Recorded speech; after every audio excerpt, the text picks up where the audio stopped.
Vous écoutez Europe 1, il est 8h17. L'interview politique. Thomas Soto, vous recevez Marisol Touraine, ministre des Affaires sociales et de la Santé. Bonjour Marisol Touraine. Bonjour Thomas Soto. Alors on ne va pas jongler avec les milliards et noyer nos auditeurs sous les chiffres parce qu'au bout d'un moment on n'y comprend plus rien. Cela dit, sur les 50 milliards d'économies à faire d'ici 2017, 10 vont devoir être faits sur les dépenses de santé et 11 sur la gestion du système social. Est-ce que les Français doivent accepter l'idée d'être moins bien soignés demain qu'aujourd'hui ? Non, ils ne doivent pas l'accepter et d'ailleurs ils ne seront pas demain moins bien soignés qu'aujourd'hui. C'est un principe que j'ai fixé, que j'ai rappelé. Nous avons un système de santé qui est tout à fait remarquable. Il est remarquable parce que la qualité des soins est très bonne et parce que tout le monde peut y accéder. J'ai indiqué, lorsque j'ai engagé le travail sur les économies à réaliser, que nous devions faire en sorte de soigner aussi bien, voire mieux, sans toucher à la qualité de la protection, mais en réorganisant notre système. Tout ne va quand même pas très très bien, pardon de vous interrompre, mais prenons l'exemple des services d'urgence dans les hôpitaux. Là, on sait que c'est déjà très compliqué. Il y aura encore moins de moyens dans les urgences demain ? Non, il n'y aura pas moins de moyens. Au contraire, je peux dire que nous avons engagé un plan en faveur des urgences, ce qui montre bien que des investissements vont continuer d'être réalisés dans notre système de santé, mais que l'objectif, c'est d'organiser notre système autrement. Comment ? Un des enjeux majeurs, c'est de faire en sorte qu'on soigne davantage en proximité, de faire en sorte que les gens aillent voir le médecin, généraliste ou spécialiste d'ailleurs, mais généraliste le plus souvent, qui est près de chez eux. Et ça suppose de la coopération entre les professionnels, cela suppose que tout le monde joue le jeu, ce que personne ne fait depuis des années. Oui, mais parce que ça n'a pas été fixé comme un objectif. J'ai annoncé que je mettais en place une nouvelle politique, une stratégie nationale de santé dont je vais progressivement préciser plusieurs éléments. Il y aura des sanctions par exemple pour les médecins qui ne joueront pas le jeu, des sanctions plus fortes, plus dissuasives qu'aujourd'hui ? Vous savez, les médecins jouent plutôt le jeu. Ce qui est en question, c'est la coopération entre les professionnels. Donc c'est de cette façon-là que nous allons réorganiser notre système pour que les gens aillent moins directement à l'hôpital. Et puis des économies aussi, parce que parfois j'entends dire que l'hôpital ne serait pas forcément mis à contribution. Mais on sait qu'il y a des difficultés de gestion à l'hôpital.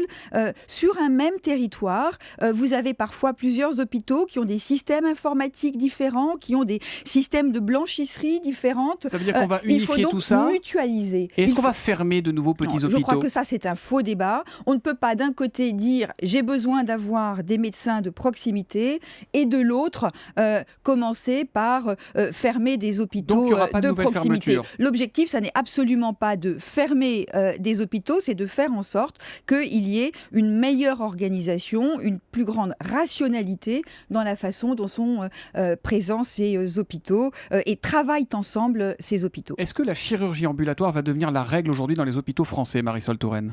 La chirurgie... La Cour des comptes dit qu'il y a 5 milliards à aller chercher là-bas. Oui, mais enfin, regardons... d'abord, qu'est-ce que c'est que la chirurgie ambulatoire ? Parce que ça paraît très simple. On rentre, on se fait opérer, on ressort. On se fait opérer et on sort le soir sans sans dormir à l'hôpital.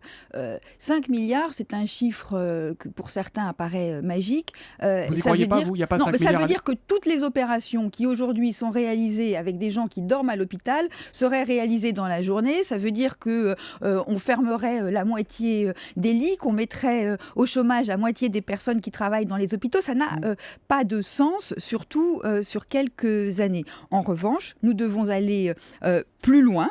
Par exemple, un objectif précis, la chirurgie de la cataracte pour les yeux. On peut se dire qu'en 3 ans, c'est 100% des actes de chirurgie de la cataracte qui doivent être réalisés en ambulatoire. On sait que c'est possible et donc il n'y a pas de raison de ne pas le faire. On sait aussi qu'il y a des régions de France dans lesquelles certaines opérations sont plus fréquentes que d'autres. Il n'y a pas de raison qu'on opère plus de l'appendicite dans le sud-ouest de la France que dans le nord. Et donc, il y a là, évidemment, des objectifs à atteindre. Donc, l'ambulatoire, ce n'est pas la baguette magique que certains semblent voir pour la ministre de la Santé que vous êtes. Mais il faut évidemment développer la chirurgie ambulatoire parce que cela permet de faire des économies, assurément. Et puis, il y a beaucoup de gens qui n'ont pas envie de rester très longtemps à l'hôpital. Lorsque vous avez été opéré et que vous rentrez chez vous ensuite, eh bien, c'est plus agréable et plus confortable. Vous parliez de la cataracte, on va parler des yeux. Vous allez plafonner les remboursements des mutuelles. Que choisir dit que ces remboursements seraient ramenés à 100 € pour les montures, 200 € pour les verres simples, 400 € pour les verres complexes. L'idée, c'est de faire baisser les prix. Ils ont raison, là, que choisir ou pas? Ça va se faire, ça? Non, qu'est-ce qui est en jeu?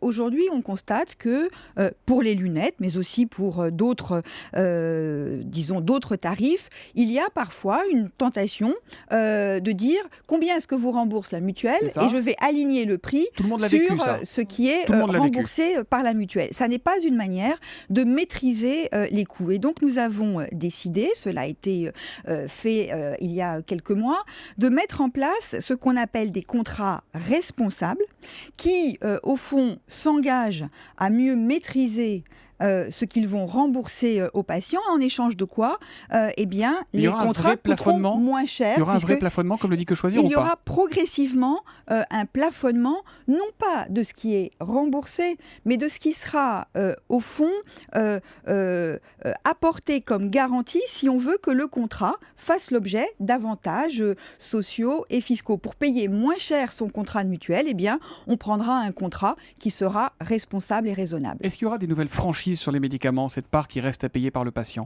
Non, il n'y aura pas de nouvelles franchises. Moi, je redis ce que je disais il y a un instant.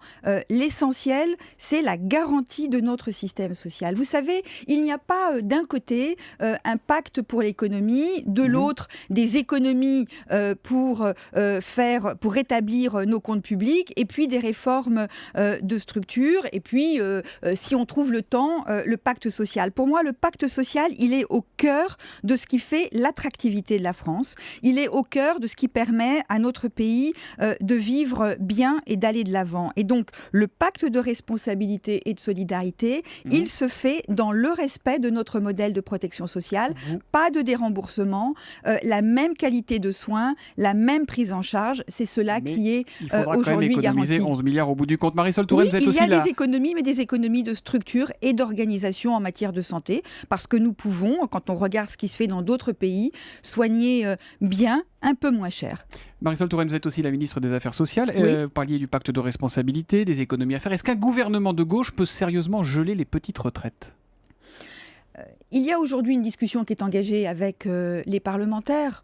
Je comprends très bien la préoccupation. Mais votre avis à vous, ministre de gauche de la Santé et des Affaires sociales? Je comprends très bien la préoccupation qui est la leur, de faire en sorte que ceux qui ont des petites pensions puissent être, préservés des efforts qui sont demandés. Je veux rappeler quand même que ce gouvernement engage une politique en direction des familles modestes, des retraités. Mais sur les petites retraites, il faut lâcher du lest ou pas? Je veux dire, aujourd'hui même est publié un décret qui permet de revaloriser les prestations familiales des familles les plus modestes. Concrètement, pour des familles nombreuses modestes, ça va représenter presque 20 € de plus par mois. Quand on a un petit revenu, 20 € de plus par mois, ça compte. Pour des parents isolés, revalorisation aussi. Donc nous sommes dans une perspective où nous avons la volonté d'aider les plus modestes. J'entends ce que vous dites et ce que disent les députés socialistes. Je suis à leur écoute, je suis très sensible à leurs préoccupations